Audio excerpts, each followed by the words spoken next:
para você pegar contra, né? Não acho estudantes mais chatos que o São Lourenço, mas é um time chato. O Atlético, o Central é o time com o Campaz na esquerda, que jogou no Grêmio. Você pode falar bem. Então, eu conheço um pouquinho mais. Joga o Campaz na esquerda, que é um jogador razoável, que passou pelo Grêmio, né? O centroavante, o Abel Hernandes, ex-internacional, também já um pouco mais veterano, que joga lá com o time do 4-2-3-1, do Miguel Angel Russo, time quadradinho assim.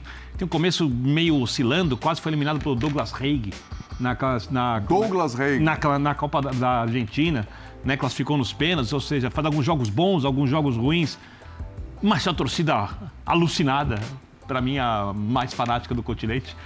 E o Atlético vai pegar esse evento. Então, eu acho que o Atlético pode sonhar com 100 pontos, com 100% dos pontos. Então, são 3. Atlético, Flamengo e Fluminense. Eu tô olhando a minha aqui curiosidade é quem você coloca no grupo que tem uma leve possibilidade de eliminação. Leve. Quando você diz eliminação, é cair para a Sul-Americana. Pequena. Cai para a Sul-Americana. Grêmio, pequena. Pequena, porque eu não acredito que o Grêmio não termine em primeiro ou segundo lugar, mas tem um jogo de altitude ali que pode ser um jogo chato. Estou aqui. O São Paulo hoje. O São Paulo não tem um técnico, né, que consiga tornar o time consistente e lá dentro. Não sabe nem se vai chegar até lá. Os jogadores gostam muito do técnico. Não sei se gostam mais dele ou dos métodos dele, mas gostam muito do técnico. Eu não acredito que a direção do São Paulo esteja satisfeita, e aí eu estou dando uma impressão, não opinião, com o trabalho do treinador. Casares hoje, eu sei que isso tudo bem, isso faz parte do show. Mas assim, o Casares hoje garantiu, deu entrevista, inclusive, para a nossa equipe, falou, não tem essa não de mudar agora, a gente segue com o Carpini e pronto, mas a gente sabe que o dirigente fala isso pra caramba também, depois muda. Faz parte do show, o Casares disse, e o Casares não tem que entregar o treinador se não tem outro técnico ou se não decidiu demiti-lo, pelo menos por enquanto, mas eu acho que teria que fazer um trabalho, porque o apoio que os jogadores deram ao técnico é uma coisa que o dirigente precisa tratar com certo apreço. Porém, o São Paulo não pode desperdiçar, se ele for mudar o técnico, esse período, 6 jogos, para tomar essa decisão. Até porque dificilmente ele vai achar um técnico no mercado brasileiro.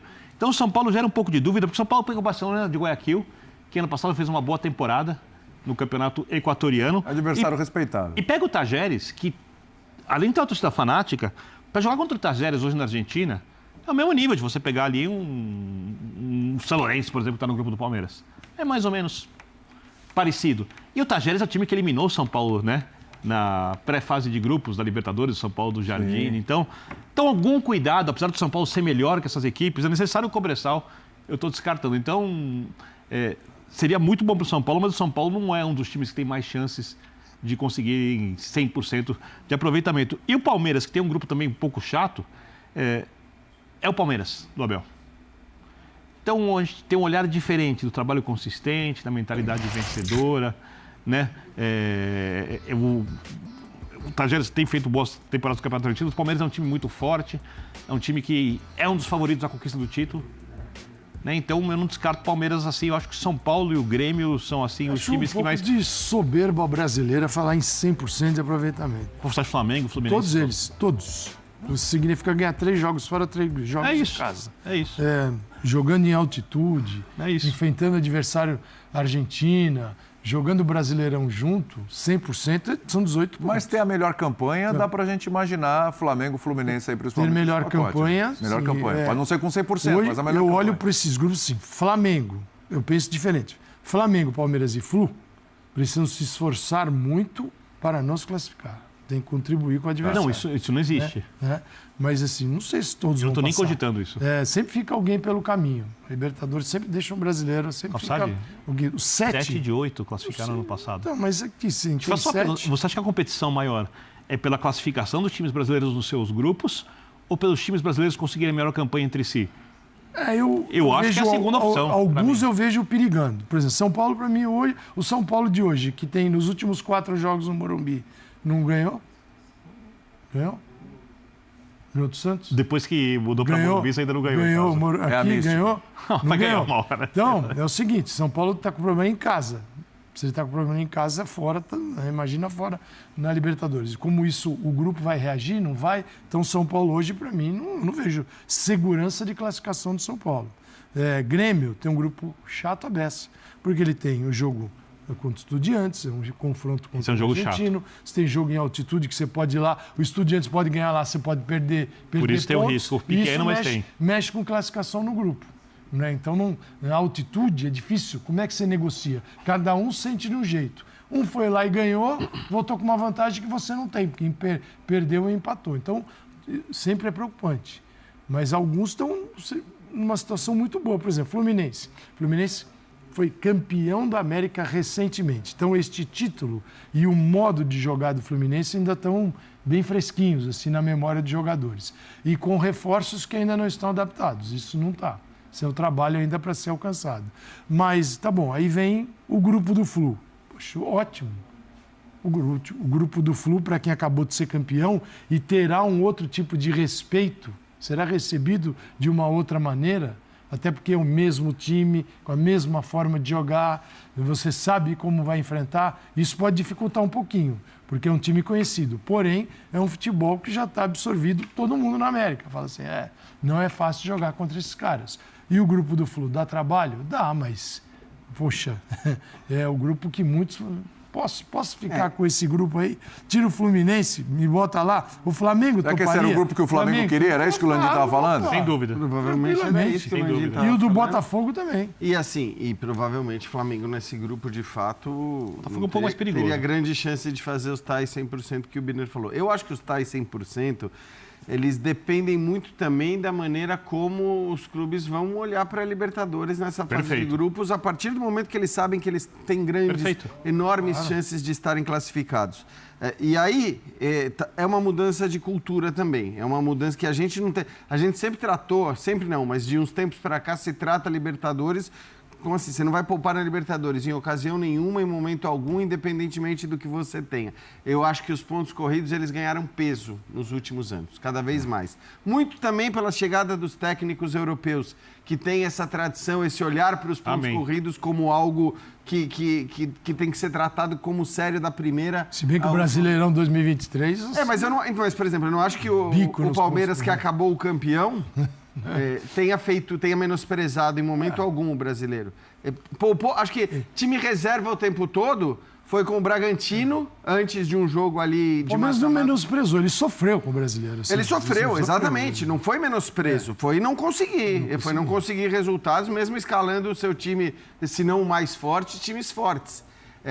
E aí eu me pergunto como que os brasileiros vão olhar para esse dilema primeiro, porque a partir do momento que a gente está falando que os brasileiros todos têm ótimas chances de passar, alguns a gente não discute que vão passar. Sim. Eu me pergunto como eles vão olhar para esse dilema, brigar pela melhor campanha na Libertadores ou somar 3 pontos no Campeonato Brasileiro, que afinal de contas são 3 pontos, seja na primeira ou na 38ª rodada. E acho que isso vai ter um peso muito grande.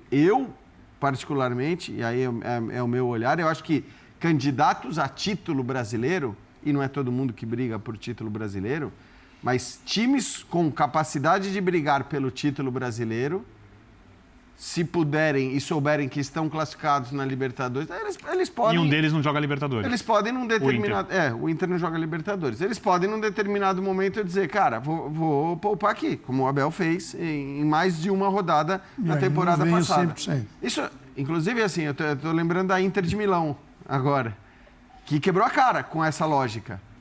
Mas a Inter fez isso, né? A Inter de Milão não jogou uma partida com seus titulares todos na fase de grupos da Champions League. Porque ela queria priorizar, disparar no italiano, colocar a segunda estrela na camisa e tal. E aí disparou, garantiu a segunda estrela na camisa, mas ficou em segundo, num grupo em que ela ia ficar em primeiro com o pé nas costas. Ela ficou em segundo, teve que decidir com o Atlético de Madrid fora de casa e foi eliminada nos pênaltis. Então, assim, é claro que você tem que... Eu estou pegando o exemplo da Inter porque acho que é um bom exemplo de um time muito forte, que era um dos favoritos, inclusive, a chegar à final da Champions League. Sim. E que, por fazer essa escolha, acabou tendo um prejuízo no confronto de oitavas de final e nesse confronto acabou sendo eliminada nos pênaltis. Então, assim, isso também pode acontecer. Eu não acho que seja uma decisão fácil, né? Você não brigar pelo primeiro lugar, você não brigar pela... E acho até que isso muda bastante. Primeiro lugar talvez seja essencial. Então, assim, talvez fundamental. O Flamengo, o Palmeiras, os times que a gente está falando que são os mais fortes, tal, eu acho que eles têm que ter a certeza do primeiro lugar. Mas o Flamengo não é exagero, não é caçar clique. Desde já falar... Já é o primeiro lugar. Tudo tem bem. como não ser. Eu entendo a tua lógica. E a partir disso, ele pode dizer, então tá, agora eu vou olhar para o brasileiro. O Flamengo é até um caso à parte dos casos, porque ele tem esse elenco que o Calçade falou. Dá para jogar bem. Na hora que ele fala que eu vou mandar meus reservas e manda os nomes que o Calçade citou... E quando a gente fala reserva... Estou dizendo que eu acho que a gente fala reservas, dá até para mesclar um pouco. E joga 45 minutos, um dos principais titulares, aí poupa no segundo tempo. Aí você vai mesclando. Eu não acho que os times vão fazer 18 pontos. Eu acho que eles têm que brigar por isso, tá? Não, dá para fazer. No caso do Flamengo, dá para fazer. Acho que no caso do Fluminense, dá para fazer. Se vai fazer, outra história. Dá.